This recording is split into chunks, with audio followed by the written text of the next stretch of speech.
இன்றைக்கு உலகமெங்கிலும் ஆண்டவராகிய இயேசு கிறிஸ்துவுடைய பாடு மரணங்களை தியானிக்கின்ற ஒரு நாட்களாக இருக்கின்றது.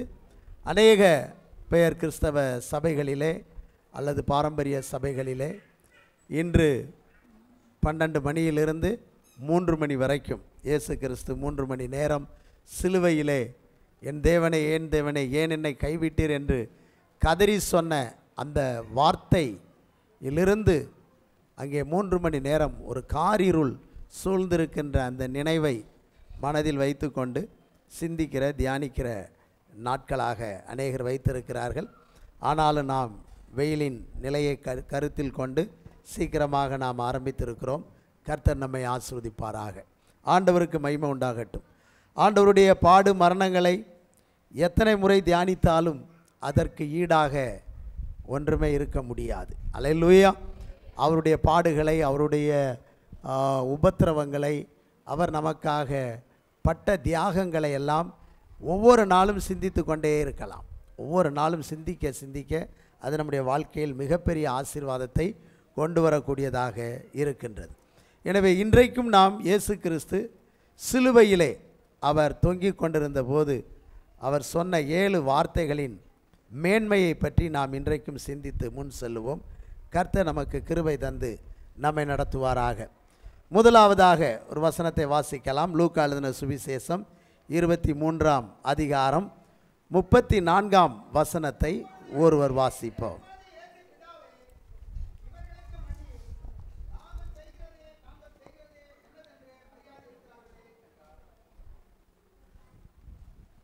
அவ்வளோதானா அந்த வசனம்?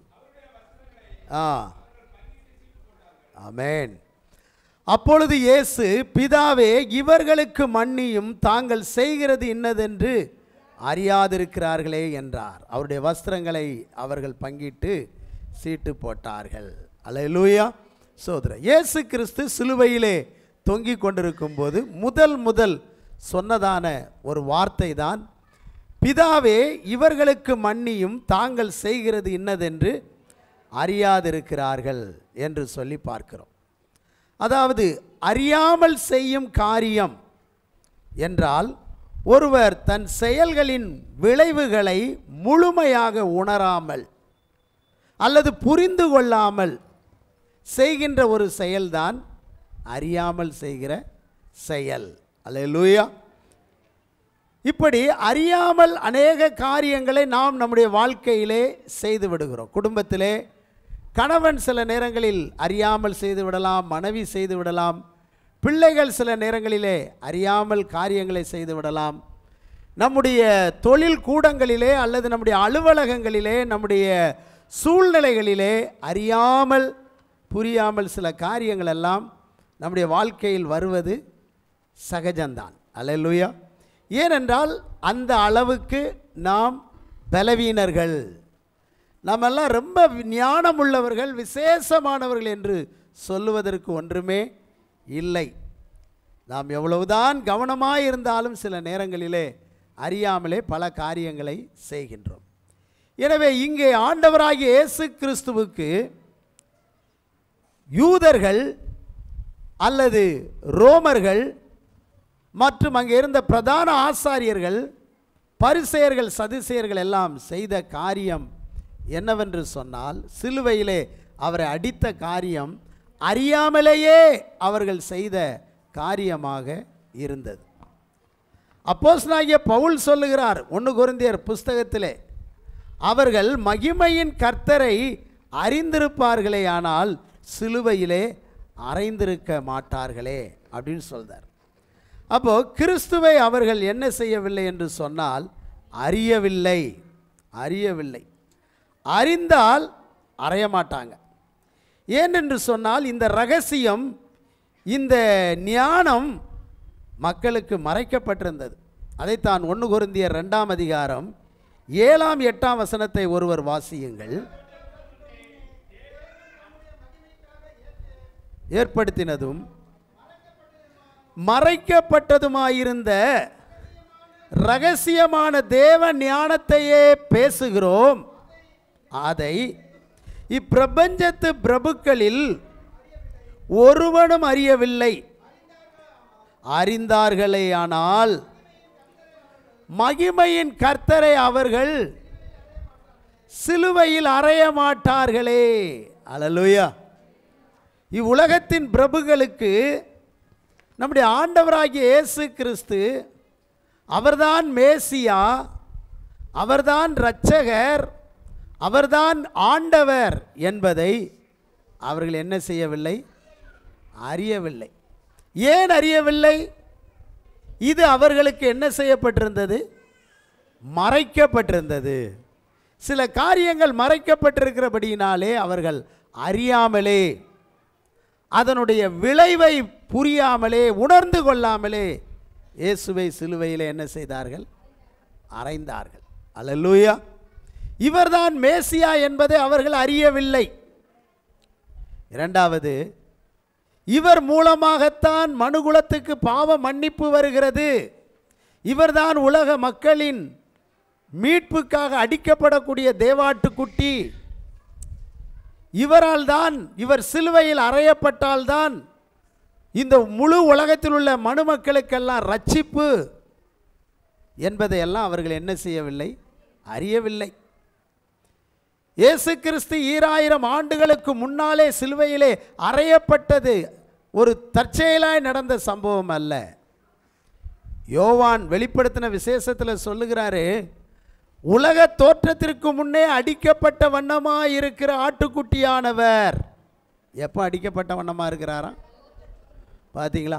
அப்பமே இயேசு அடிக்கடி சீசர்களிடத்தில் சொன்னார், நான் பாவிகளுடைய கையிலே ஒப்புவிக்கப்படுவேன், அவர்கள் என்னை பிடித்து சிலுவையில் அடிப்பார்கள், என்னை கொட்டுவார்கள், என் மேலே முள்கிரீடங்களை சூட்டுவார்கள் என்றெல்லாம் சொன்னார். அப்படி சொல்லி கொண்டிருக்கும் பொழுதுதான் அந்த சம்பவம் நடக்கப் போகிறது என்றல்ல, உலகமே உருவாக்கப்படுவதற்கு முன்னதாகவே சிலுவையிலே அடிக்கப்படக்கூடிய ஒரு ஆட்டுக்குட்டியாக அவர் அவ்வளவு தூரத்திலே அங்கேயே அந்த பெரிய திட்டம், பெரிய நோக்கம் அங்கேயே உண்டாயிற்றது. அது யாருக்குமே என்ன செய்யாது? தெரியாது. அல்லேலூயா.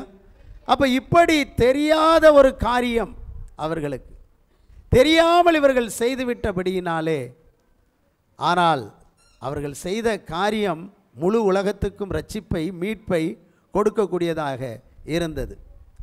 எனவே தான் ஆண்டவராகிய இயேசு கிறிஸ்து தம்முடைய ஆழமான அன்பை, ஆழமான கருணையை, ஆழமான அவருடைய அன்பின் தியாகத்தை அந்த இடத்துல வெளிப்படுத்தி அற்புதமான ஒரு ஜெபத்தை அவர் செய்கிறார். பிதாவே, இவர்களுக்கு மன்னியும், தாங்கள் செய்கிறது இன்னதென்று அறியாதிருக்கிறார்கள். அப்போ அறியாமல் செய்த ஒரு பாவத்திற்கு, ஒரு குற்றத்திற்கு அவர்களுக்கு தண்டனை வரக்கூடாது, அவர்களை பிதா மன்னிக்க வேண்டும் என்று சொல்லி ஒரு மன்னிப்பின் ஜெபத்தை ஆண்டவர் இந்த இடத்துல என்ன செய்கின்றார் என்றால் ஏறெடுக்கிறார். ஹல்லேலூயா, ஸ்தோத்திரம். ஏறெடுக்கிறதை பார்க்கிறோம்.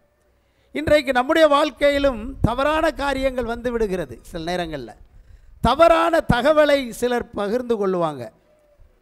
ஒருவர் உண்மைதான் என்று நம்பி ஒரு தவறான செய்தியை மற்றவர்களுக்கு பகிர்ந்து கொடுக்கிறார். அவருடைய நோக்கம் நல்லது தான், ஆனால் செய்தி எப்படிப்பட்டது? தவறானது. நோக்கம் நன்றாகத்தான் இருக்கிறது, ஆனால் செய்தி எப்படி இருக்கிறது? தவறான ஒரு செய்தியாக இருக்கிறதை பார்க்கிறோம். அதே போல மற்றவரை தவறாக புரிந்து கொள்ளுதல், ஒருவரை தவறாக புரிந்து கொண்டு அதன் பேரிலே சிலர் வந்து தக்க பதிலடி கொடுப்பாங்க, தவறாக புரிஞ்சுக்கிடுவாங்க. மாமியார் மருமகளை தவறாக புரிஞ்சுக்கிடுறது, கணவன் மனைவியை தவறாக புரிஞ்சுக்கிடுறது, புரிஞ்சுக்கிட்டு அதை விளங்கி கொள்ளாமல் என்ன நோக்கம்னு தெரியாமல் பதிலடி கொடுத்து கொண்டே இருப்பாங்க. இது எதனால் நடக்குது? அறியாமல் நடக்கிறது, அறியாமலே நடக்கிறது. அல்லேலூயா. ஆமாம், ஒரு சின்ன பிள்ளை பூவை பறித்து வீசுது, அந்த செயல் பூவுக்கு சேதம் தரும் என்பதை குழந்தை என்ன செய்யாது? அறியாது, அதுக்கு தெரியாது. அது ஒரு அறியாமையினாலே செய்யப்படுகிற ஒரு காரியங்கள். சில நேரங்களில் மின் சாதனங்களை நாம் பயன்படுத்துகிறோம், பயிற்சி இல்லாமல் ஒரு மின்சாதனத்தை நாம் பயன்படுத்தும் போது, மின்சாரத்தில் போய் கையை வைக்கும்போது அது பழுதடையும் அல்லது ஒரு ஆபத்தாகிவிடும். அப்போ அதை நாம் தவறாக தெரியாமல் சில காரியங்களை எல்லாம் நாம் அநேக நேரங்களில் செய்து விடுகிறோம். இதெல்லாம் நம்முடைய பலவீனங்களை வெளிப்படுத்தக்கூடியது. சிலரை பார்த்தீங்கன்னு சொன்னால் சாப்பாட்டை வீணாக்குவாங்க. அந்த உணவின் மதிப்பு தெரியாமல் அதிகமாக எடுத்துக்கிட்டு அதை வீணடிப்பது, வீணாக்குவது. அந்த எவ்வளவு பணம் கொடுத்து இந்த விலை கொடுத்து இந்த உணவை வாங்குகிறோம், இப்படி வேஸ்ட்டாக நிறைய பண்ணுறோம், அப்புறம் போய் குப்பையில் கொண்டு கொட்டுறோமே, அதை அறியாமல் அவர்கள் என்ன செய்து விடுகிறார்கள். இப்படி வாழ்க்கையில் நீங்கள் பார்த்தீங்கன்னு சொன்னால் அறியாமலே அநேக குறைபாடுகள், பலவீனங்கள் மனிதனுடைய வாழ்க்கையில் வருகிறது. இதை போல தீய நோக்கம் அல்லாமல், அனுபவம் இல்லாமல் அல்லது அறிவின் குறைபாடுகளால், செயல்களால் அநேக காரியங்கள் என்ன செய்யப்படுகிறது என்று சொன்னால் இந்த சமூகத்திலே, சமுதாயத்திலே நடைபெற்று கொண்டே இருக்கிறதை பார்க்கிறோம். ஒருவேளை நம்முடைய வாழ்க்கையிலே அறியாமலே நாம் ஏதாயிலும் சில காரியங்களை செய்திருப்போம் என்று சொன்னால், அல்லேலூயா, அதற்காக ஆண்டவரிடத்திலே நாம் மன்னிப்பை கேட்கும் பொழுது நிச்சயமாக கர்த்தர் நமக்கு ஒரு மன்னிப்பை கொடுத்து, அது எப்பேற்பட்ட அறியாமையாக இருந்தாலும், எப்பேற்பட்ட குறைகளாக இருந்தாலும், அதை நாம் ஆண்டவருடைய சமூகத்தில் ஒப்புவிக்கும் போது நம்முடைய அறியாமையை, நம்முடைய பலவீனங்களை கர்த்தர் என்ன செய்கிறார்? மன்னிக்கின்றார். அப்போஸ்தலனாகிய பவுல் சொல்லுகின்றார், நான் இவைகளை எல்லாம் அறியாமலே என்ன செய்தேன். சபையை துன்பப்படுத்தி கொண்டிருந்தார், சபைக்கு பல பிரச்சனைகளை கொடுத்து கொண்டிருந்தார், சபையில் உள்ளவர்களை பிடித்து சிறையிலே அடைத்து கொண்டிருந்தார். நான் அறியாமையிலே இவைகளையெல்லாம் செய்தபடியினால் நான் தேவனிடத்திலே மன்னிப்பை பெற்று இரக்கத்தை பெற்றுக்கொண்டேன் என்று சொல்லுகிறதை நாம் பார்க்கிறோம். அல்லேலூயா. எனவே பிரியமானவர்களே, ஒருவருக்கு விரோதமாக நாம் எதாயிலும் அறியாமல் செய்திருப்போம் என்று சொன்னால், அந்த காரியங்களை நாம் உணர்வோம் என்று சொன்னால், அதற்காக நாம் மன்னிப்பை ஆண்டவருடைய சமூகத்தில் கேட்கும்போது நிச்சயமாகவே ஆண்டவர் அந்த குறைகளை, அந்த குற்றங்களை, அந்த தவறை நமக்கு மன்னிக்கக்கூடிய, நம்மை விட்டு நீக்கக்கூடிய ஒரு நிலைக்குள்ளே ஆண்டவர் வருகிறார் என்பதிலே சந்தேகமே இல்லை. அல்லேலூயா. அப்போ அறியாமல் செய்த ஒரு குற்றம் என்பதை பார்க்கிறோம். ஆனால் அறியாமல் அவர்கள் ஒன்றை, ஆனால் அந்த அறியாமல் செய்த ஒரு காரியம் அநேகருக்கு பிரயோஜனமாகவும் இருந்தது. எப்படி? அவங்க அறியாமல் செஞ்சாங்க, ஆனால் செய்யப்பட்ட காரியம் எப்படி இருந்துச்சு? என்ன பிரயோஜனத்தை தந்தது?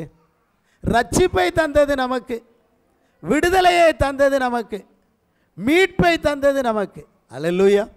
எப்படியாகிலும் ஒரு ஆட்டுக்குட்டி அடிக்கப்பட்டால் தான் ஒரு மனிதனுக்கு பாவ மன்னிப்பு பழைய ஏற்பாட்டு நாட்களிலே.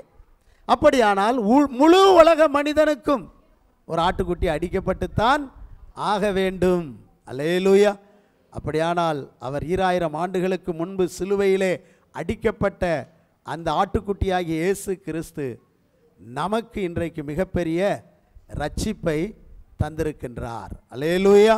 சோதரா, இப்போ அன்றைக்கு அடித்தது அவர்களாயிருந்தாலும் ரட்சிப்பை பெற வேண்டிய ஒவ்வொருவரும் அவரை சிலுவையில் தான் என்ன செய்து கொண்டிருக்கிறார்கள்? அறியாமல் அடித்து கொண்டே இருக்கிறார்கள். பாவங்களை செய்யும்போது, அவருக்கு பிரியமில்லாத காரியங்களை செய்யும்போது, அவரை கோபப்படுத்தும் போது, அவரை விசனப்படுத்தும் போது, அவர் சொல்லுகிற வழியை விட்டு இன்னொரு வழியிலே கடந்து போகும்போது நாம் என்ன செய்கின்றோம்? அவரை சிலுவையிலே அடித்து கொண்டு தான் இருக்கிறோம். மோசேயை பார்த்து ஆண்டவர் சொன்னார், ஜனங்கள் தண்ணீர் தண்ணீர் என்று கேட்ட பொழுது மோசே இந்த கன்மலையை அடி, அப்பொழுது தண்ணீர் புறப்படும் என்று சொன்னார். அவன் அடித்த உடனே பயங்கரமாக புறப்பட்டு வருகிறது, நதி போல ஓடிக்கொண்டிருக்கிறது. மக்கள் எல்லாரும் தண்ணீரை குடித்து சந்தோஷப்பட்டு கொண்டே இருக்கிறார்கள். அல்லேலூயா. அந்த கன்மலை ஆண்டவராகிய இயேசு கிறிஸ்து. அல்லேலூயா. அவர் ஒரு முறை அடிக்கப்பட வேண்டும். ஜனங்களுடைய தாகத்தை தீர்க்க, ஜனங்களுக்கு ரட்சிப்பை கொண்டு வர, ஜனங்களுக்கு சமாதானத்தை, விடுதலையை கொண்டு வருவதற்காக ஒரு முறைதான் அவர் என்ன செய்யப்பட வேண்டும்? அடிக்கப்பட வேண்டும். இன்னும் அவர்கள் தங்கள் பிரயாணத்தை தொடர்ந்தார்கள். மற்றொரு இடத்துக்கு வந்தபோது தண்ணீர், மக்களுக்கு தாகம் ஏற்பட்டது. இப்போதும் தண்ணீர் என்று கேட்டார்கள்.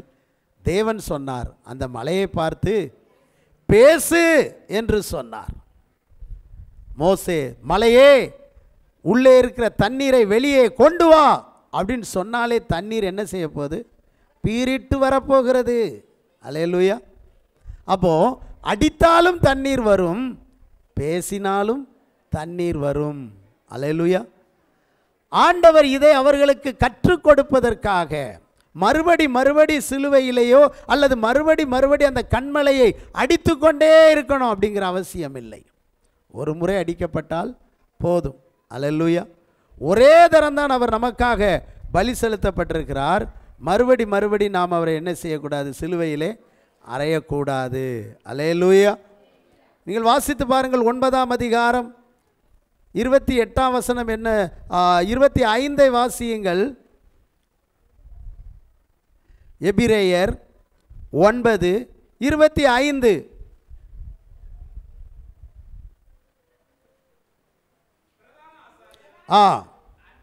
அந்நிய இரத்தத்தோட வருஷந்தோறும் பரிசுத்த ஸ்தலத்துக்குள் பிரவேசிக்கிறது போல அவர் அநேகந்தரம் தம்மை பலியிடும்படிக்கு பிரவேசிக்கவில்லை. அப்படி இருந்தால் உலகம் உண்டானது முதற்கொண்டு அவர் அநேகந்தரம் பாடுபட வேண்டியதாக இருக்குமே. அப்படி அல்ல, அவர் தம்மை தாமே பலியிடுகிறதினாலே பாவங்களை நீக்கும் பொருட்டாக இந்த கடைசி காலத்தில் ஒரே தரம் வெளிப்பட்டார். ஒரே முறைதான் அவர் அடிக்கப்பட வேண்டும். அல்லேலூயா. அப்போ மோசேட்ட ஆண்டவர் சொன்னார், பேசு அப்படின்னு சொன்னார். அவன் பேசாமல் 2ஆம் முறையும் என்ன செய்தான்? சிலுவையிலே அந்த கண்மலையை அடித்தான். ஆனாலும் தண்ணீர் வந்தது. ஆனால் அங்கே ஒரு ஞான அர்த்தத்தை அவன் என்ன செய்து போட்டான்? மாற்றி போட்டு விட்டான். எல்லா பழைய ஏற்பாட்டு வசனங்களையும் புதிய ஏற்பாட்டோடு ஒப்பிடும்போது அது சரியாக நிறைவேற வேண்டியதாக இருக்க வேண்டும். ஆனால் அப்படி ஒரு வசனம் நிறைவேற முடியாதபடிக்கு இயேசு ஒரு தரம்தான் சிலுவையில் அடிக்கப்பட வேண்டும் என்று இப்பொழுது நாம் வாசித்தோம். அந்த அனுபவத்தை, அந்த வார்த்தையை மோசே கண்மலையை 2 முறை அடித்ததினாலே அது ஞான அர்த்தத்தை, ஆவிக்குரிய அர்த்தத்தை அவன் மாற்றி போட்டு விட்டான். எனவே ஆண்டவருக்கு அவன் மேலே கோபம் வந்ததை நாம் பார்க்கிறோம். நீ கானானுக்குள்ளே பிரவேசிப்பதில்லை என்று சொன்னதெல்லாம் நாம் அந்த இடத்துல பார்க்க முடிகின்றது. அல்லேலூயா. அப்போ பாருங்க, மறுபடியும் கிறிஸ்துவை நாம் பாவம் செய்யும்போது அவரை அடிக்கிறவர்களாக இருக்கிறோம். அப்படிப்பட்ட நிலையிலே நாம் இருக்கக்கூடாது என்று சொல்லி தான் நாம் வேதத்திலே பார்க்க முடிகின்றது. ஆமென். ஒரு தரம் நம்ம தேவனுடைய அன்பை, ரட்சிப்பை ருசி பார்த்தும் மறுபடியும் நாம் பாவம் செய்வோம் என்று சொன்னால் தேவகுமாரனுடைய இரத்தத்தை காலின் கீழே நாம் என்ன செய்கின்றோமாம்? மிதித்து போடுகிறோம். அல்லேலூயா. நீங்கள் வாசித்து பாருங்கள், வேதத்தில் வாசிக்கும்போது எபிரேயர் 6ஆம் அதிகாரம் 6ஆம் வசனம் வாசிங்க. 5:6 வாசிங்க. தேவனுடைய நல்வார்த்தையையும் இனி வரும் உலகத்தின் பலன்களையும் ருசி பார்த்தும் மறுதலித்து போனவர்கள் தேவனுடைய குமாரனை தாங்களே மறுபடியும் சிலுவையில் அறைந்து அவமானப்படுத்துகிறபடியால் மனம் திரும்புவதற்கு ஏதுவாய் அவர்களை மறுபடியும் புதுப்பிக்கிறது கூடாத காரியம். அல்லேலூயா. அப்போ கிறிஸ்துவை நாம் மறுதலிக்க கூடாது. எப்படி? ஆலயத்துக்கு வராமல் இருந்தீங்கன்னா மறுதலிக்கிறீங்க, பைபிள் வாசிக்கலை மறுதலிக்கிறீங்க, ஜெபம் பண்ணலை மறுதலிக்கிறீங்க, திருவிருந்து பந்தியில் பங்கெடுக்கலை மறுதலிக்கிறீங்க, ஜெபத்தில் அவரோடு கூட இணைந்து செயல்படலை மறுதலிக்கிறீங்க. அல்லேலூயா. அப்படி அவரை விட்டு நாம் தூரம் போய்கொண்டே இருப்போம் என்று சொன்னால் அவரை மறுதலிக்கிறதற்கு, அவமானப்படுத்துவதற்கு ஏதுவாயிருக்கிறது. அப்படி இல்லாதபடிக்கு ஆண்டவர் எப்பொழுதெல்லாம் என்னென்ன சொல்லுகிறாரோ அதற்கு நாம் கீழ்ப்படியும் போது ஞான அர்த்தத்தை நாம் சரியாக கை கொள்ளுகிறவர்களாக, அவருடைய வசனத்திற்கு ஏற்ப நாம் ஜீவிக்கிறவர்களாக இருப்போம். அல்லேலூயா. எனவே அறிந்து நாம் பாவம் செய்யும்போது அவனுக்கு அநேக அடிகள் என்று சொல்லியிருக்கிறார். அல்லேலூயா. எனவே நாம் அறிந்து தவறுகளை செய்யாதபடிக்கு நாம் இன்றைக்கு நம்மை காத்து கொள்ள வேண்டும். வேதனை உண்டாக்கும் வழி என்னிடத்தில் உண்டோ என்று பார்த்து என்னை நித்திய வழியிலே நடத்தும் என்று சொல்லும்போது நிச்சயமாகவே கர்த்தர் நம்மை பாதுகாக்கிறார், பலப்படுத்துகிறதை நாம் பார்க்கிறோம். ஆமென், ஸ்தோத்திரம். இரண்டாவது வார்த்தையை வாசியுங்கள். லூக்கா 23:43 இயேசு அவனை நோக்கி, இன்றைக்கு நீ என்னுடனே கூட பரதீசில் இருப்பாய் என்று உனக்கு மெய்யாகவே உனக்கு சொல்லுகிறேன் என்றார். இங்கே 2 விதமான மனிதர்கள் இருக்கிறார்கள். இந்த 2 விதமான மனிதர்களிலே நீங்கள் யார்? அதுதான் முக்கியம். அல்லேலூயா. 2 விதமான மனிதர்கள் என்று சொன்னால் அவர்களுடைய தன்மைகள், எண்ணங்கள், நடத்தைகள் இவைகளின் அடிப்படையிலே சில மாறுதல்கள், வித்தியாசங்களை நாம் பார்க்கின்றோம். இங்கே 2 பேர் இயேசுவின் பக்கத்திலே அங்கே சிலுவையிலே தொங்கிக் கொண்டிருக்கிறார்கள். வலது பக்கத்தில் ஒரு கல்லன், இடது பக்கத்தில் ஒரு கல்லன். 2 பேருமே இயேசுவின் அருகில் தான் இருக்கிறார்கள். யாருமே இயேசுவுக்கு தூரமானவர்கள் அல்ல. அல்லேலூயா. தம்மை தடவியாயிலும் கண்டுபிடிக்கத்தக்கதாக அவர் நம்மில் ஒருவருக்கும் தூரமானவர் அல்லவே. அப்படியானால் இயேசுவை பக்கத்தில் வைத்து கொண்ட 2 பேர் எப்படிப்பட்டவர்களாய் இருக்க முடியும்? இருக்கலாம். அல்லேலூயா. சிலர் சொல்லுவாங்க, எனக்கு ஆசீர்வாதமே இல்லை. இவங்களும் ஜெபிக்கிறவங்க தான். இன்னொருவர் சொல்லுவாங்க, நான் எவ்வளோ ஆசீர்வாதத்தை பெற்றுக்கொண்டிருக்கிறேன் அப்படின்னு சொல்லுவாங்க. 2 பேரும் இயேசு பக்கத்தில் இருக்கிறவங்க தான். அப்போ அவங்களுடைய மனநிலை எப்படி இருக்கிறது, அவர்களுடைய அணுகுமுறை எப்படி இருக்கிறது என்பது தான் முக்கியமான கேள்வி. அதைத்தான் நாம் இங்கே பார்க்கின்றோம். 2 பேரும் திருடர்கள் தான், 2 பேரும் மோசமானவர்கள் தான். இயேசு கிறிஸ்து, பிதாவே இவர்களுக்கு மன்னியும் என்று சொல்லி அவர் சொல்லுகின்ற அந்த வார்த்தையை 2 பேருடைய செவியிலையும் நல்லா விழுந்துச்சு, நல்லா கேட்டுச்சு. ஒரு கல்லன் உணர்வுள்ளவனாயிருக்கிறான், உணர்ந்து பார்க்கிறான். எப்படி?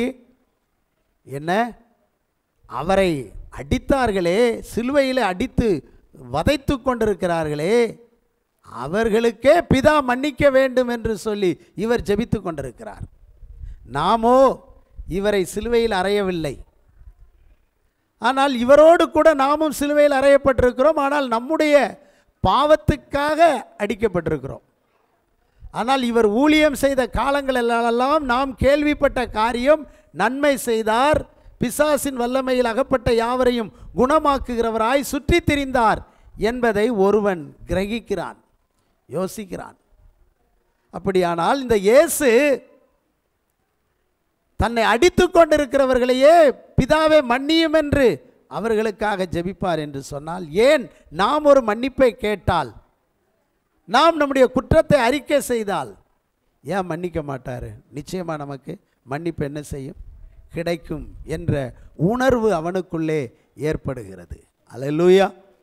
ஆனால் இன்னொருவன் சகஜமாக எப்போதும் அவனுடைய குணத்தை, எத்தனை தான் செய்திகள் அங்கங்கே வந்தாலும் அந்த வாய்ப்பை, ஆப்பர்ச்சுனிட்டியை, அந்த சான்ஸை பயன்படுத்தாமல், அல்லேலூயா. இன்றைக்கு எத்தனையோ வாய்ப்புகள் நமக்கு வரும். சிலர் கிடைக்கிற வாய்ப்பை டக்குன்னு பயன்படுத்தி ஸ்தோத்திரம் பண்ணி முன்னே போயிடுவாங்க. சிலர் வாய்ப்பு கிடைத்தாலும் இந்த வாய்ப்பு சரியில்லை, அடுத்து வரட்டும் பார்ப்போம், அடுத்து வரட்டும் பார்ப்போம்னு சொல்லி அவங்க சிந்தனை வேறு மாதிரியே இருக்கும். அல்லேலூயா. உணர்ந்து கொள்ள மாட்டாங்க. இப்படி 2 விதமான மக்கள் இருக்கிறாங்க. சிலர் பார்த்திங்கன்னா நம்பிக்கையோடு இருக்கக்கூடியவர்கள், எதையும் நேர்மையாக நம்பி முயற்சி எடுத்துக்கொண்டே இருப்பாங்க. அல்லேலூயா.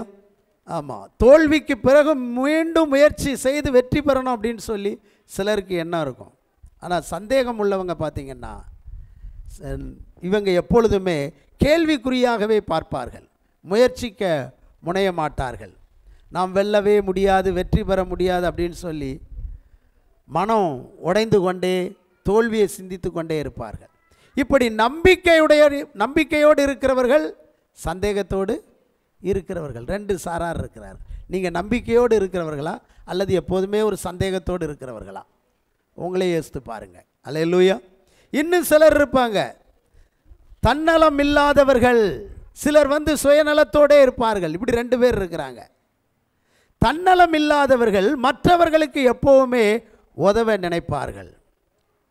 பாதையிலே ஒரு வயதானவர் போய் கொண்டிருக்கிறார், சாலையை கடக்க முடியலைன்னா அவருக்கு உதவி செய்து அவரை கொண்டு போய் அப்படி விடுவாங்க. மற்றவர்கள் மேலே ஒரு நலன் உள்ளவர்கள்.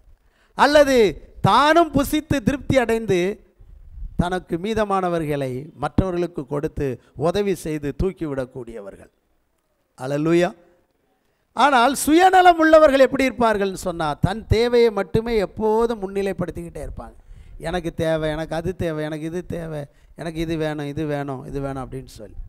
உதாரணமாக பார்த்தீங்கன்னா, பஸ்ஸில் ஒரு மூத்தவரை கூட கவனிக்காமல் இருப்பாங்க. அவங்கள கூட கவனிக்காமல் எனக்கு எப்படியாவது ஒரு இடம் வேணும் அப்படின்னு சொல்லி ஓடி போய் உட்காந்துக்கிடுவாங்க. எத்தனையோ பேர் தங்களை விட பசியில் தேவையில் இருப்பாங்க. ஆனால் அவங்களுக்கெல்லாம் அந்த தேவை வேண்டாம், எனக்கு தான் வேணும் எவ்வளோ இருந்தாலும். அந்த சுயநலம், இதை போல இருக்கக்கூடியவர்களை நாம் பார்க்கின்றோம். இப்படி வாழ்க்கையிலே எண்ணத்தில் நல்ல பண்புள்ளவர்கள் சிலர் இருப்பாங்க. சிலர் எப்போதுமே தீமையான எண்ணத்தை கொண்டவர்கள் தான் இருப்பாங்க. சிலர் இருக்காங்க வாழ்க்கையில் நல்ல லக்குகளை கொண்டவர்களாக இருப்பாங்க. சிலர் காலத்தெல்லாம் வீணடிச்சுக்கிட்டே இருப்பாங்க, வேஸ்ட் பண்ணிக்கிட்டே இருப்பாங்க. இப்படி 2 விதமான மனிதர்கள் இந்த உலகத்தில் இருக்கிறார்கள். நீங்கள் எந்த மாதிரி மனிதராக இருக்கிறீங்க? தீய பண்பால் நிறைந்தவங்களா அல்லது நல்ல பண்பால் நிறைந்தவர்களா? ஆனால் இயேசு பக்கம்தான் நீங்கள் இருக்கிறீங்க. உங்களுடைய செயல்பாடு எப்போதும், சிலர் பார்த்தீங்கன்னா பேச்சிலே நின்றுவாங்க, பேசிக்கிட்டே இருப்பாங்க. சிலர் பேச மாட்டாங்க, ஆனால் நல்லா செயல்படுவாங்க, வெற்றி பெறுவாங்க. எந்த சாரார் நீங்கள்? 2 நிலையில் யாராக இருக்கிறீங்க? இந்த மனிதன் பாருங்கள், 2 பேரும் மோசமானவர்களாக இருந்தாலும் இயேசுவின் பக்கத்தில் தான் இருந்தார்கள். இயேசு பிதாவே இவர்களுக்கு மன்னியும் என்று சொன்ன ஒரு சத்தம் ஒருவன் உணர்ந்து கொண்டான். இந்த வாய்ப்பை நமக்கு என்ன செய்ய வேண்டும்? பயன்படுத்தி கொள்ள வேண்டும். சபையிலே வரும்போது உங்களுக்கு நேராய் வருகிற வார்த்தைகளை கேட்டு அதை நல்லா விசுவாசித்து அதன்படி என் வாழ்க்கை கட்டப்படணும்னு சொல்லி நீங்கள் பயன்படுத்தணும். உங்களுக்கு உலகத்தில் கொடுக்கப்படுகின்ற நல்ல வாய்ப்புகள், சந்தர்ப்பங்கள், சூழ்நிலைகளை எல்லாம் ஸ்தோத்திரம் பண்ணி பயன்படுத்தி, கர்த்தாவே எனக்கு இப்படிப்பட்ட ஒரு நல்ல அனுகூலமான வாசல் வருகிறது, இது உமக்கு சித்தமானால் எனக்கு ஆயத்தப்படுத்தி தாரும் என்று ஜெபித்து நாம் அவைகளை பெற்றுக்கொள்ள வேண்டும். ஆமென். அப்போ இந்த இடத்திலே 2 கள்ளனும் ஆண்டவருடைய அருகிலே தொங்கிக் கொண்டிருந்தாலும் பிதாவே இவர்களுக்கு மன்னியும் என்ற ஒரு செய்தி சத்தம் வந்த பொழுது ஒருவன் அவரை நிந்திக்கிறான், தூசிக்கிறான். ஆனால் இன்னொருவனோ நல்ல நிலையை பயன்படுத்தி கொண்டான். ஆண்டவர் அவனை பார்த்து, இன்றைக்கு நீ என்னோடு கூட என்ன செய்வாய்? பரதேசில் இருப்பாய். அல்லேலூயா. அப்போ நல்ல எண்ணமும் நல்ல பொது நலமும் நல்ல வெற்றியின் செயலும் நல்ல விசுவாசமும் நல்ல செயல்படுகிற தன்மையும், இந்த நல்ல காரியம் நம்மிடத்தில் இருந்தால் இன்னைக்கு நமக்கும் உதவி செய்ய. அவனுக்கு ரட்சிப்பு எவ்வளோ நேரத்தில் கிடச்சிதுங்கிறீங்க? ஒரே நிமிஷம்தான். ஒரு நிமிஷத்தில் மாபெரும் பாவி அழகாக மீட்கப்பட்டு தம்முடைய ராஜ்யத்துக்குள்ளே கொண்டு போயிட்டார். ஒரு நிமிஷத்தில் ரட்சிக்கப்பட்டான். மனம் திரும்புங்க, கை தட்டுங்க ஆண்டவர். ஒரு நிமிஷம்தான் அவனுக்கு மீட்பு கிடைச்சது. ஒரு நிமிஷத்தில் ஒரு நல்ல சந்தர்ப்பத்தை, வாய்ப்பை பெற்று கொண்டு போயிட்டான். ஆனால் மற்றவனோ கெடுத்து விட்டான். உங்களுக்கும் எப்பவும் வாய்ப்புகள் கதவை தட்டிக்கிட்டே இருக்காது. கிடைக்கிற நிமிடத்தை, கிடைக்கிற நாளை, கிடைக்கிற சூழலை நல்லா பயன்படுத்தி ஜெபம் பண்ணி யூஸ் பண்ணுங்க. கர்த்தர் உங்களை மேன்மைப்படுத்துவார். இன்றைக்கு நீ என்னோட பரதேசில் இருப்பாயின்னு சொன்ன மாதிரி வாய்ப்பை பயன்படுத்தணும். 2 சாரார் இருக்காங்க இந்த உலகம். நீங்கள் எந்த சாரார்? அவநம்பிக்கை உள்ள சாராரா, சுயநலம் உள்ளவரா, இல்லை பேச்சிலே தான் இருக்கிற ஆளா, அல்லது தீய எண்ணத்தில் இருக்கிறவங்களா, அல்லது நம்பிக்கையோடு இருக்கிறவங்களா, நல்ல தன்னலம் இல்லாதவர்களா? அல்லேலூயா. அதே போல் செயல்படுகிறவர்களா? யோசித்து பாருங்கள். கர்த்தர் உங்களுக்கும் ஒரு நிமிஷத்தில் கூட உதவி செய்து உங்களை தூக்குவார். நல்லவர்கள் பக்கத்தில் எப்போதும் கர்த்தர் இருக்கிறார். நல்ல எண்ணங்கள், நல்ல சிந்தனைகள், நல்ல நினைவுகளோடு செயல்படுகிறவர்கள் பக்கத்தில் கர்த்தர் நின்று அவர்களுக்கு அற்புதம் செய்வார். ஆமென். ஒரு நிமிஷத்தில் ரட்சிப்பை பெற்றான், விடுதலையை பெற்றான். இன்னைக்கு மனம் திரும்பி அவங்கள நம்ம அன்போடு செயல்படுத்தி கொண்டு வர வேண்டியது அவசியமாக இருக்கு. 3வது வார்த்தை 19ஆம் அதிகாரம் யோவான் 26ஆம் வசனம்.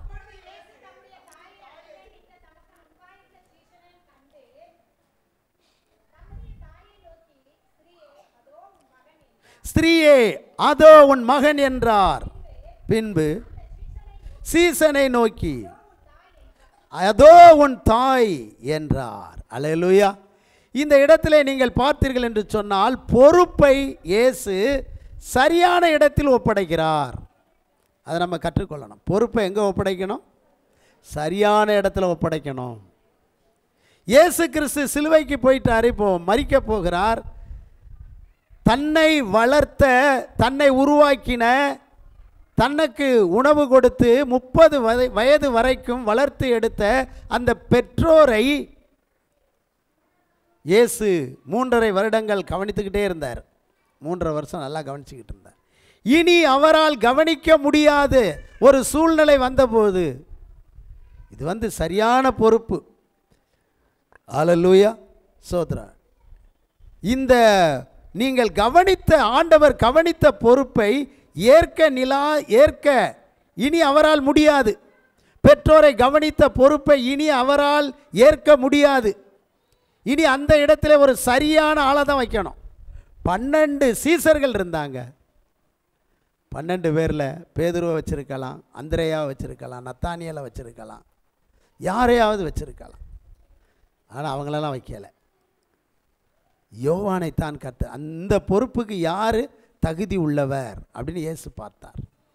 நீங்கள் கூட ஒரு பொறுப்பில் யாரையாவது நியமிக்கணும், யாரையாவது வைக்கணும்னு சொன்னால் வீணனையும் வம்பனையும் மோசமானவனையும் கொண்டு போய் வச்சுட்டா அவ்வளோதான். உங்களுக்கு என்ன பேர் வந்துடும்? கெட்ட பேர் வந்துடும்.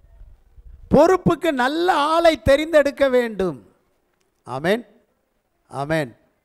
பொருத்தமான நபருக்குத்தான் பொறுப்பை ஒப்படைக்கணும். அதாவது அந்த பொறுப்பை நன்கு புரிந்து கொண்டு அதனை செயல்படுத்த திறமை உள்ள ஒருவருக்குத்தான் அதை வழங்க வேண்டும்.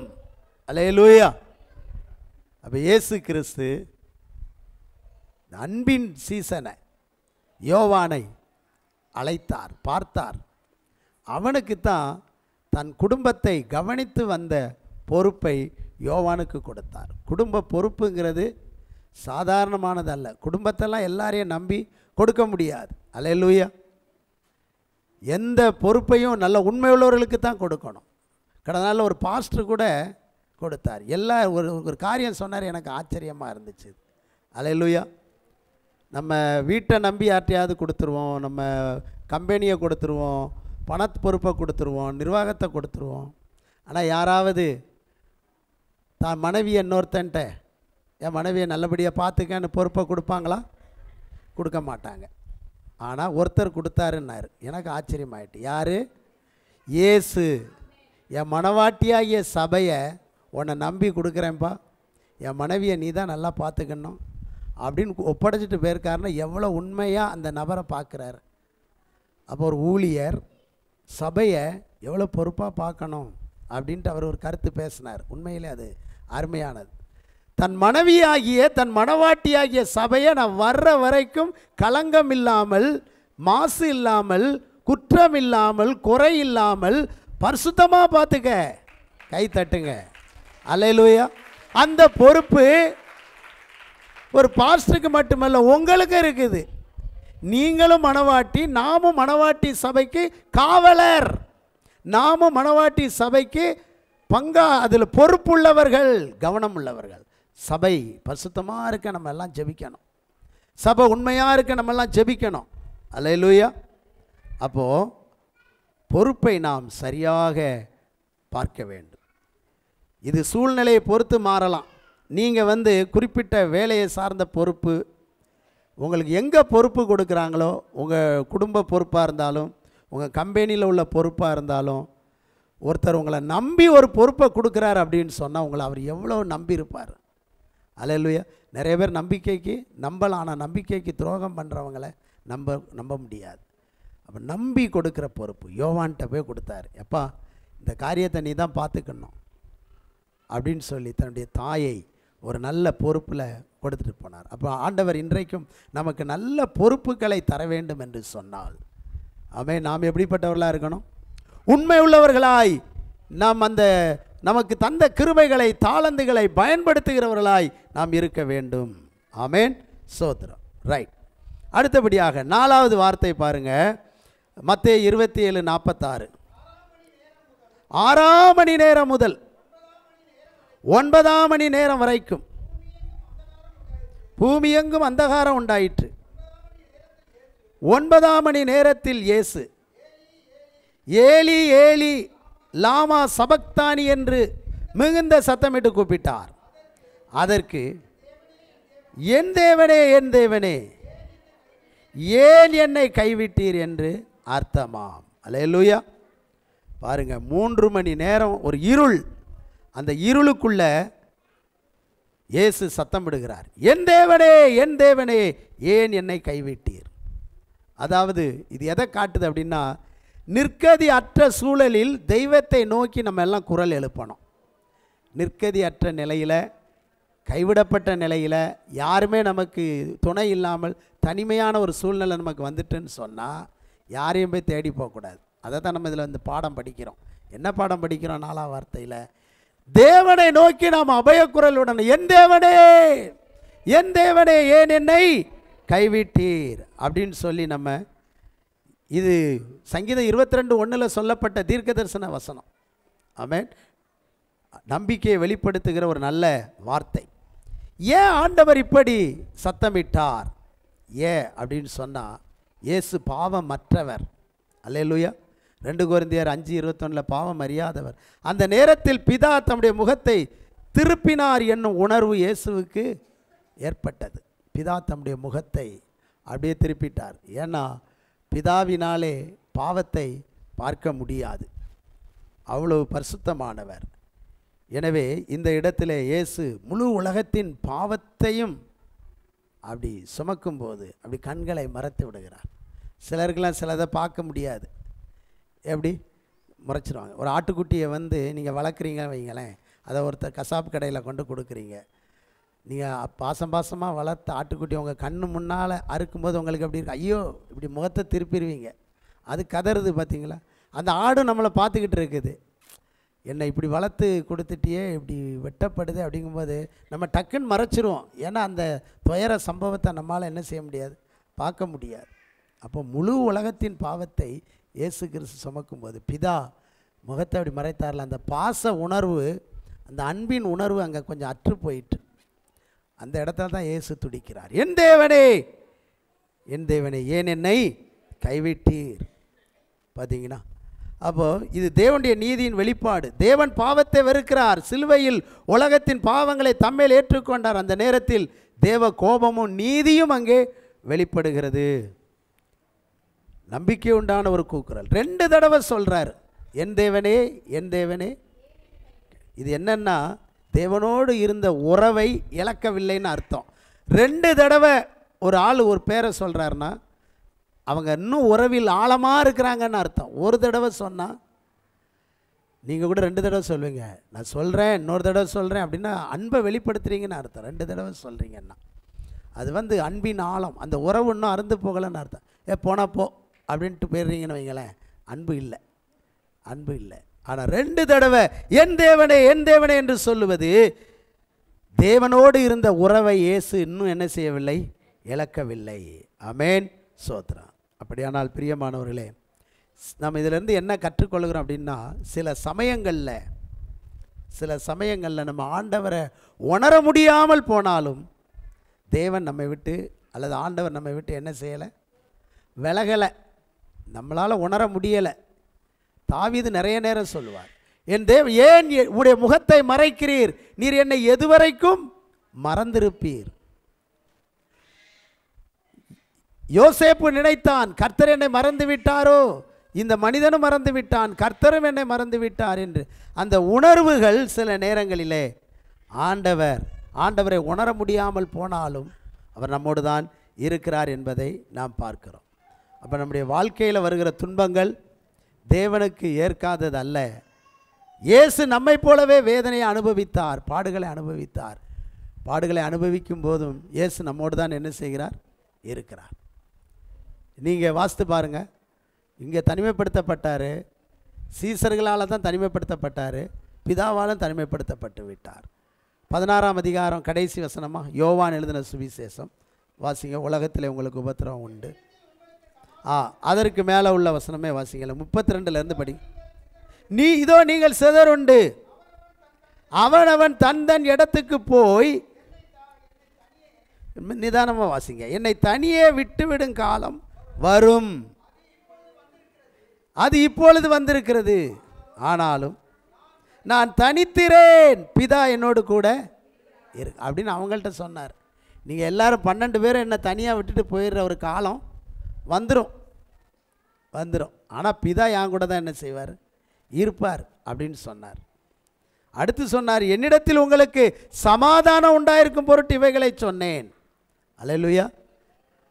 ஆமாம், என்னை விட்டுட்டு போனால் கூட நீங்கள் நிரந்தரமாக போக மாட்டீங்க, என் அன்பில் தான் இருப்பீங்க, நானும் உங்கள் அன்பில் தான் இருப்பேன், உங்களுக்கும் எனக்கும் கொஞ்சம் உறவு, எப்போதும் உறவு இருக்கும். அதனால் உங்களுக்கு உலகத்தில் உபத்திரவம் இல்லைன்னு சொல்ல மாட்டேன், உங்களுக்கு என்ன இருக்கும், உபத்திரவம் இருக்கும். ஆனாலும் திடங்கொள்ளுங்க, நான் உலகத்தை ஜெயித்தேன், ஏன் சமாதானம் உங்களோட தான் இருக்கும். உபத்திரம் வந்தாலும் பாடு வந்தாலும் நமக்கு எல்லாருக்கும் ஒரு சமாதானம் இருக்கும். அல்லேலூயா. உலக மனுஷனுக்கு அது இருக்காது, உபத்திரமும் வரும் சமாதானமும் இருக்காது. ஆனால் நமக்கு உபத்திரம் வரும் பாடு வரும் சமாதானமும் இருக்கும். நமக்கு சமாதானத்தோடு கூட துன்பம்தான், பாடுகள் தான். அல்லேலூயா. ஆனால் நம்ம கவலைப்பட மாட்டோம், நமக்கு ஒரு நித்திய ராஜா இருக்கிறாரு, நித்திய தேவன் இருக்கிறாரு. அந்த நம்பிக்கை, அந்த சமாதானம், அந்த சந்தோஷம் இருக்கும். அதனால் இந்த பாடுகள் வந்தால் கூட நம்ம தைரியமாக தான் இருப்போம், உபத்திரம் வந்தாலும் தைரியமாக இருப்போம், கர்த்தர் என் கூட தான் இருக்கிறாருன்னு சொல்லி. அப்போ இந்த 4ஆம் வார்த்தை சொல்லும்போது பிதா என்னை விட்டு விலகிறது இல்லை, அவர் என் கூட இருப்பார். ஆனால் 4ஆம் வார்த்தை சொல்லுது அப்படி ஒரு விசேஷமாக அந்த பாவம் மேலே வந்த உடனே பிதாவும் முகத்தை மறைச்சா இருப்பாருங்க. ஐயோ, பிதாவை என் கூட இருப்பார்ல, நான் இவங்கிட்ட சொன்னேன், என் தேவனே ஏன் என்னை கைவிடவில்லை. ஆனாலும் அந்த கோபம் இறங்கி வரும்போது பெரிய போராட்டத்துக்குள்ளே இயேசு போனார். அப்படியானால் நம்முடைய வாழ்க்கையில் அபயக்குரல், மனிதர்கள் விட்டு விலகி போனாலும் எந்த உதவியும் இல்லைன்னா நீங்கள் வீட்டை பூட்டிட்டு அழுதுருங்க, சத்தம் போடுங்க, என் தேவனே, என் ஆண்டவரே அப்படின்னு கதருங்க. அங்கே உங்களுக்கு ஒரு விடுதலை உண்டு. எனக்கு இப்போ யாருமே இல்லை, நீர் தான் அப்படிங்கிற மாதிரி நீங்கன்னா நிச்சயமாக கர்த்தர் உங்களுக்கு அற்புதம் செய்வார். 5வது வார்த்தை யோவான் 19:28, அதன் பின்பு எல்லாம் முடிந்தது என்று இயேசு அறிந்து வேத வாக்கியம் நிறைவேறத்தக்கதாக ஆமென் தாகமாக இருக்கிறேன்னு சொன்னார். அல்லேலூயா. தாகம் யாருக்கு வரும்? நிறைய வேலை செஞ்சவங்களுக்கு, வேலை செஞ்சுக்கிட்டே இருப்பாங்க, வேர்வை எல்லாம் வெளியே கொட்டி தீர்த்துருவாங்க. அல்லேலூயா. அப்போ இயேசு இந்த உலகத்தில் 3.5 வருஷத்தில் அவர் செய்த வேலை எவ்வளவு பெரிய வேலை. 200 நாட்டுக்கும் அவர் சுவிசேஷம் போகக்கூடிய அளவுக்கு ஒரு இடத்துலையே அவ்வளோ வேலையை செஞ்சுருக்கிறார். பரவி போயிருக்குது, அவ்வளோ வேலையை செய்திருக்கிறார். சாப்பிடுவதற்கு கூட அவருக்கு என்ன இல்லை, நேரம் இல்லை. இதிலேருந்து ஒரு பாடம் கற்றுக்கொள்ளும், நம்மளுக்கும் தாகம் வரக்கூடிய அளவுக்கு வேலை செய்யணும். அல்லேலூயா. ஆமாம், ஜெபம் பண்ணணும், துதிக்கணும், உங்கள் வீட்டு வேலைகளை செய்யணும், உங்கள் கம்பெனி வேலைகளை, அலுவல் வேலைகளை நீங்கள் ஊக்கமாக உற்சாகமாக வேலை செய்வதற்கு சோர்ந்து போகவே கூடாது. இயேசு கிறிஸ்து அவ்வளோ வேலைகளை செய்தார். பிதாவே, நீர் எனக்கு நியமித்த வேலைகளை செய்து முடித்தேன். 17:3 யோவானில் அந்த அலங்கத்து வேலையிலே நான் முயன்று நின்றேன், என் வஸ்திரத்தை களைந்து போடாதிருந்தேன் அப்படின்னு யார் சொல்லுவா? நெகேமியா. 52 நாள் தான் அவருக்கு டைம் கொடுத்தாரு ராஜா. 52 நாளில் நீ லீவ் எடுத்துகிட்டு போயிருக்கிறப்ப அதுக்குள்ளே முடிச்சுட்டு வந்து 52 நாளில் 12 வாசல்களையும் கட்டி முடிச்சிட்டான், அலங்கத்தை புதுப்பிச்சிட்டான். கிடைச்ச அந்த கொஞ்ச நேரத்தில் எவ்வளவு அதிகமாய் வேர்வை சிந்தத்தக்க வேலையை செய்ய முடியுமோ அவ்வளோ வேலையை செய்தான். இன்றைக்கி நிறைய பேர் வேலை செய்ய தெரியாமல் செய்வாங்க. வேலை செய்கிறதுக்கு முன்னாடியே பிளான் பண்ணிடணும், முதல்ல எந்த வேலை செய்யணும், 2வது எந்த வேலை செய்யணும், 3வது எந்த வேலை செய்யணும், அப்படி நீங்கள் வகுத்துக்கிட்டீங்கன்னு சொன்னால் அழகாக செஞ்சு முடிச்சிருவீங்க. நீங்கள் பதஷ்டம் அடைஞ்சிக்கிட்டு இருந்தீங்கன்னா கடைசி செய்கிறத முதல்ல செய்கிறத கடைசியும், மத்தியில் செய்கிறத லாஸ்ட்டும் பண்ணிக்கிட்டே இருப்பீங்க. அப்போ ஒரு வேலையை அழகாய் செய்ய வேண்டும் என்றாலும் அதிகமாய் செய்ய வேண்டும் என்றாலும் நிதானமாக செய்யணும். சிலரில் பைபிள் வாசிக்க எல்லாருமே ஏன் தப்பாக வாசிக்காங்க தெரியுமா, திணறாங்க தெரியுமா? வாசித்துக்கிட்டு இருக்கும்போதே திணறாங்க பாருங்கள். ஏன்னா அடுத்த ஆள் உள்ளே வந்துடக்கூடாது, அவங்களுக்கு இடம் கொடுத்துடக்கூடாதுங்கிற பதஷ்டத்தில், அந்த பயத்தில் வாசிக்காங்க பாருங்கள். அதனால தான் தப்பு வருது. நிதானமாக வாசித்தா ஒரு தப்பு கூட வராது. மெதுவாக, அல்லது ஒருத்தர் வாசித்தா விட்டு கொடுத்துட்டு பெசாண்டுன்னு அவர் ஏன்னா வாசிக்கட்டுமே அப்படின்ட்டு இருந்தால் தப்பே வராது, பிரச்சனை வராது. அந்த பதஷ்டம், அந்த இடையில கூட வேகம் வாசித்து முடிச்சிடணும்னு சொல்லி அந்த தப்பு வாசிப்பாங்க. ஏன்னு சொன்னால் அடுத்த ஆள் வாசித்தரக்கூடாது அப்படின்னு சொல்லி. அல்லேலூயா. ஆனால் நிதானமாக வாசித்தாங்கன்னு வைங்க, ஒரு தப்புமே வராது. அல்லேலூயா. நம்ம நிதானமாக வாசிப்போம் அப்படின்னு சொல்லி. அப்போது வேலையை அதிகமாய் செய்ததினால் அவருக்கு தாகம் வந்துச்சுது, ஒரு காரியம். ரெண்டாவது, வேத வாக்கியம் நிறைவேறத்தக்கதாக தாகமாயிருக்கிறேன் என்று அவர் சொன்னார். அல்லேலூயா. ஆவிக்குரிய நிலைமையில் இதை நாம் சிந்திக்கும் போது, தாவீது தாகமாக இருந்தான். எருசலேமில் அந்த ஒளிமுக வாசலில், பெத்லெகேமில் உள்ள ஒளிமுக வாசல் பக்கத்தில் இருக்கிற கிணற்று தண்ணீரை எனக்கு கொண்டு வருகிறவன் யார் அப்படின்னு தான் சொன்னார். அந்த ராஜா எஜமான் மேல் உள்ள விசுவாசம் யாருக்கெல்லாம் இருக்குதோ, அங்கே ஒரு 3 பராக்கிரமசாலி ஓடிட்டாங்க. நீங்கள் வாங்க, நீங்கள் வாங்க அப்படின்லாம் சொல்கிறதில்ல. அவன் சொல்லலை, ஆட்டோமேட்டிக்காக ஓடிட்டாங்க. நான் வந்து ஏவப்பட்டவங்க ஜெபம் பண்ணுங்கன்னு சொல்லுவேன் சபையில், ஒருத்தருக்கு கூட ஏவப்படாது. இந்த ஒரு குறிப்பை சொல்லும்போது அந்த குறிப்பு நல்லா இருக்குதே, அந்த குறிப்பு நமக்கு நம்ம ஆவியில் உணர்த்துதே, நம்ம ஜெபம் பண்ணுவோன்னு சொல்லி ஜெபம் பண்ண மாட்டாங்க. பேரை சொல்லணும், அல்லது யாரும் பண்ணலைன்னா பண்ணுவாங்க அப்படி. ஆனால் அப்படி சொல்லக்கூடாது, சொல்லி அல்ல, ஆட்டோமேட்டிக்காக உங்களுக்குள்ளே அந்த எண்ணம் வரணும். உங்கள் வீட்டில் யாரோ அப்பா வந்து தண்ணி தாகமாக இருக்குது, கொஞ்சம் தண்ணி குடிக்கணுமேங்கிறாரு, அங்கே பாசமாக மனைவி போகலாம் அல்லது பையன் போகலாம், யார் அந்த வாஞ்சையோடு போகிறாங்களோ போகலாம். அல்லேலூயா. எஜமான் மேலே அந்த வேலைக்காரர்களுக்கு எவ்வளோ நம்பிக்கை விசுவாசம் வச்சுருக்காங்களோ, தாகன்னு சொன்னால் எல்லாருமே ஓடி போய் என்ன செய்யலாம், தண்ணியே கொடுக்கலாம். அப்போ இயேசு இன்னைக்கு பொதுவாக சொல்லிட்டார், மார்த்தாலே நான் தாகமாக இருக்கிறேன், அண்ணாலே தாகமாக இருக்கிறேன், ஆபிரகாமே தாகமாக இருக்கிறேன் அப்படின்னு பேரே சொல்லலை, மொட்டையாக சொன்னார், தாகமாக இருக்கிறேன். யாருனாலும் அவர் தாகத்தை தீர்த்துக்கலாம். அவருக்காக ஆத்துமாதாயம் செய்தால், ஊழியம் செய்தால், யாருனாலும் ஊழியம் செய்ய வரலாம், யாருனாலும் ஆத்துமாதாயம் பண்ணலாம், யாருனாலும் அவரை பிரியப்படுத்தலாம். அவர் தாகமாக இருக்கிறாரு. அப்போ எல்லாருமே அவர் தாகத்தை என்ன செஞ்சிடலாம், தீர்க்கலாம். எனக்கு அழைப்பு இல்லையே, எனக்கு கூப்பிடலையே, அவர் தாகமாக இருக்கிறேன்னு சொல்லிட்டார், இனிமேல் எதுக்கு உங்களை கூப்பிடணும், போய் நிறைவேற்றுங்க. அல்லேலூயா. அதுதான் திட்டம். அடுத்த வார்த்தை, 6வது வார்த்தை அதே வசனத்தில் பார்க்குறோம். வாங்கின பின்பு முடிந்தது என்று சொல்லி. ஆமாம், இன்னைக்கு ஆவியை விட்டார். முடிந்தது அப்படிங்கிறதான 6ஆம் வார்த்தை. முடிந்ததுங்கிறது நிறைய வார்த்தைக்கு நம்ம சொல்லுவோம், ஆனால் இங்கே சொன்னது வேற. முடிந்தது, வேலை முடிந்தது, ஒரு செயல் அல்லது பணி நிறைவடைந்தது என்ன செய்வோம், ஓய்வெடுக்க போகும்போது முடிஞ்சிட்டு அப்படின்னு சொல்லுவோம். சாப்பாடு இல்லாமல் போயிட்டு என்ன சொல்லுவீங்க, உணவு முடிந்தது. சாம்பார் முடிந்தது, வேறு என்ன இருக்குது கேட்பீங்க. தொடர்பு முடிந்தது, ஒரு உறவுக்கு அல்லது ஒரு தொடர்புக்கு 2 பேருக்கு மத்தியில் உள்ளதான ஒரு தொடர்பு பிரிஞ்சிட்டு அப்படின்னு சொன்னால் முடிஞ்சு போச்சு அப்படின்னு சொல்லுவாங்க.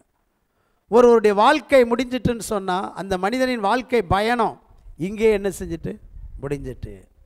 ஒரு சம்பவம் நிகழ்ச்சி நடக்குது, திருவிழா, அது இன்றைக்கி முழுமையாக முடிஞ்சிட்டு. படிப்பு +2 முடிந்தது, கல்லூரி முடிந்தது அப்படிலாம் சொல்லுவோம். இவர் இப்போ தான் படிப்பை முடித்தார் அப்படின்னு சொல்லி பல வகைகளிலே முடிந்தது என்ற வார்த்தைகளை நாம் சொல்லி கொண்டிருந்தாலும், இயேசு கிறிஸ்து அல்லேலூயா உலகத்தில் ஆதாமுக்காக எல்லாவற்றையும் செய்து முடிச்சிட்டார் பழைய ஏற்பாட்டில். புதிய ஏற்பாட்டிலே ஆதாம் விழுந்து போன பாவத்தின் நிமித்தம் மனுகுலத்தின் மேல் சுமந்த பாவத்தை நிவிர்த்தி பண்ணுவதற்கு அவர் பலி ஆடாக, ஆட்டுக்குட்டியாக ரட்சிப்பின் திட்டத்தை இயேசு கிறிஸ்து அங்கே என்ன செய்து விட்டார், அங்கே சிலுவையிலே முடிந்தது என்று சொல்லி. நான் முடிந்தேன் என்று சொல்லவில்லை, இது வந்து வெற்றியின் வார்த்தை. வெற்றியாக என்ன செய்கிறார் சொல்லுகிறார், மக்களுக்காய் செய்ய வேண்டிய வேலைகளை எல்லாம் செய்து முடித்தேன். பவுல் சொல்கிறார்ல, நல்ல போராட்டத்தை போராடினேன், ஓட்டத்தை முடித்தேன், முடிச்சிட்டேன் அப்படின்னு சொல்கிறார். அதே போல் யோவான் தன் பணிவிடை ஓட்டத்தை ஓடி முடித்தான். சகரியா தன் ஊழியத்தை நிறைவேற்றி தன் வீட்டுக்கு திரும்பினான், அப்படி நிறைவேற்றுதல் முடித்தல் என்ற காரியங்களை நாம் பார்க்கிறோம்.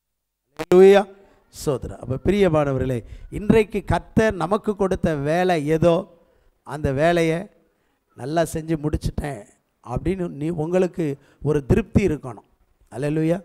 நான் வாழ்ந்த வாழ்க்கை நல்லா தான் வாழ்ந்து முடிச்சிருக்கிறேன், நான் நல்லா என் கம்பெனியில் வேலையை செஞ்சு முடித்தேன், என் அலுவலகத்தில் வேலையை செஞ்சு முடித்தேன், ஊழியத்தை செஞ்சு முடித்தேன், குடும்பத்தை நல்லபடியாக என் பிள்ளைகளை நடத்தி முடித்தேன், என் குடும்பத்தை நல்லா நடத்தி நான் முடிச்சிருக்கிறேன் அப்படிங்கிற மாதிரி ஒரு வெற்றியின் வார்த்தை நாமும் இன்றைக்கு சொல்ல வேண்டும் என்பது தான் ஆண்டவருடைய எதிர்பார்ப்பு. அல்லேலூயா, ஆமேன்.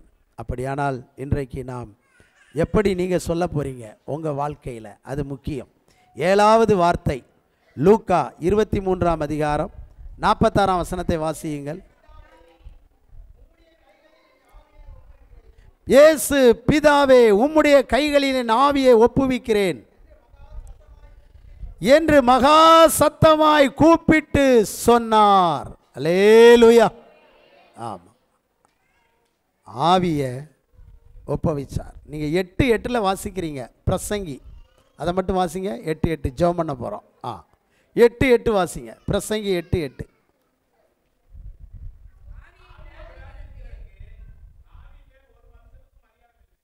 ஆவியை விடாதிருக்க ஆவியின் மேல் ஒரு மனுஷனுக்கும் அதிகாரம் இல்லை, மரண நாளின் மேலும் அவனுக்கு அதிகாரம் இல்லை, அந்த போருக்கு நீங்கி போவதும் இல்லை.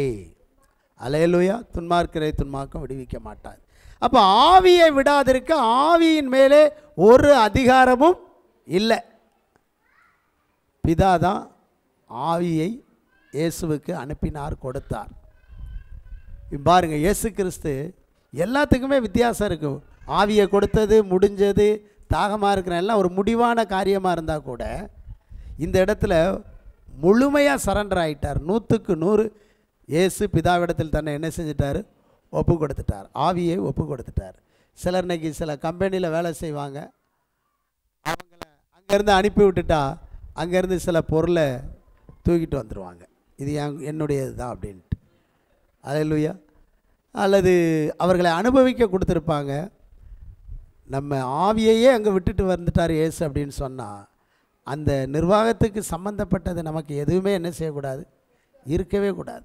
பைபிளில் நீங்கள் பார்த்தீங்கன்னு சொன்னால் சாமுவேலை பார்த்தானா அப்படி தான் அவர் சொல்லுவார், உங்களுடையது ஒரு கச்சையாவது ஒரு மாட்டையாவது கழுதையாவது நான் எடுத்திருக்கிறேன்னா பாருங்கள், நான் ஒன்றுமே எடுக்கலை அப்படின்னு சொன்னார். பூரணமாய் ஒப்பு கொடுத்துட்டு வர்றது. அல்லேலூயா, அது ரொம்ப முக்கியம். அப்துல் கலாம் நம்முடைய தேசத்தின் ஜனாதிபதி, நேர்மையான மனிதர், எல்லாராலும் பாராட்டப்படுகிறவர். அவர் ஒரு சூட்கேஸ் தான் தூக்கிட்டு போனார். அந்த ராஷ்டிரபதி பவனுக்குள்ளே உள்ளே போகும்போது அவர் வெளியே வரும்போது அந்த செடிக்கு தண்ணி ஊற்றுறவனை கூப்பிட்டு சொன்னாராம். அங்கேருந்து வெளியே போகிறாரு, வீட்டுக்கு வரப்போகிறாரு ராமேஸ்வரத்துக்கு. அப்போ அந்த தண்ணி டியூப்பை கொண்டு வான்னு சொன்னார். இதிலெல்லாம் அடி அப்படின்னு சொன்னார். என் சூட்கேஸு என் பெட்டி மேலெல்லாம் அடித்து விடுனார். ஏன் எதற்கையா அடிக்க சொல்கிறீங்க? இங்கேருந்து ஒரு புழுதி கூட எனக்கு என்ன செய்யக்கூடாது? வரக்கூடாது. என் ஆவி இயேசு ஆவியை கொடுத்துட்டு போன மாதிரி இங்கேருந்து ஒரு புழுதி கூட எனக்கு என்ன செய்யக்கூடாது? வரக்கூடாது.